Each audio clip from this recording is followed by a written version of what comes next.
Hello, awesome people. I hope you're having a great day today.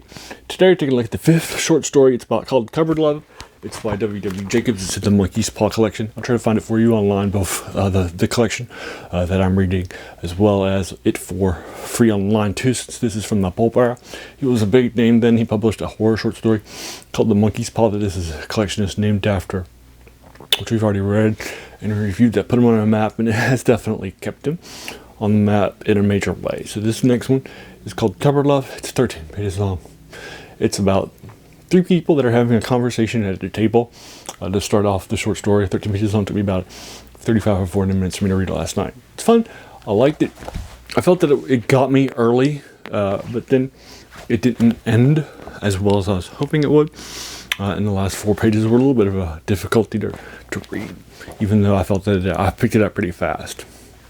So it was harder to finish. And so, with no spoilers, but in the first page, basically what I like to do is give somebody information as to what's happening.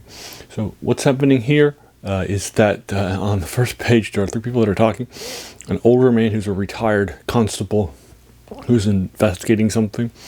And he is the uncle of the lady and her husband that are the other two major point of view characters. And he's talking about and they brought him in, and he's now talking about something that's gone missing. So this will be the case of the missing X, if you will. So this is more of a detective or a mystery.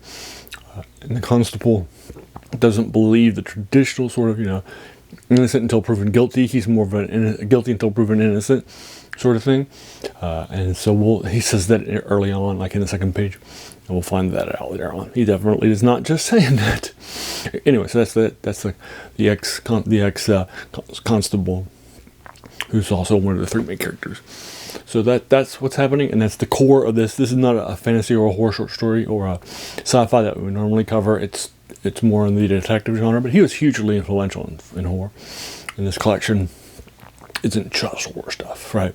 So I knocked it out. I thought it was okay. I thought it began well, but the ending just left me wanting more. I thought it should have been faster, even though it was only 13 pages long. So I'm probably giving this, it's because it is well written. It is a guy who's heavily regarded, right?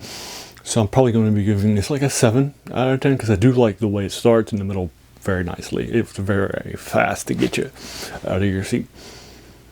And I'd rather end well than start well, if that makes sense. Anyway, so this short story by W.W. Jacobs, I read a short story by him in a collection of tattooed stuff called Tale of the Tattooed from the Pulp Era too. And he had a short story in there called A Marked Man.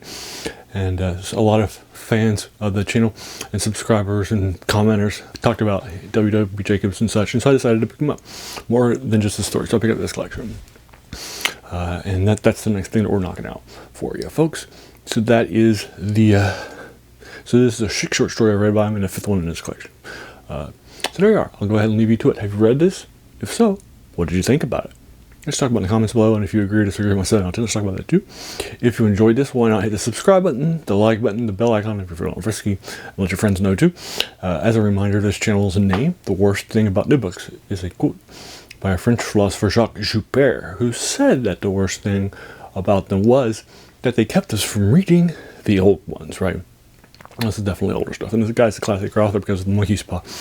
He's definitely somebody who's stuck around, as you can tell from the comments. So there you are. And then finally, I just want to pause, just to take a moment, just to thank you so much for taking some time out of your day and investing it and watching my video, because we all have so many things that are happening in our lives, right? We're pulled in so many different directions.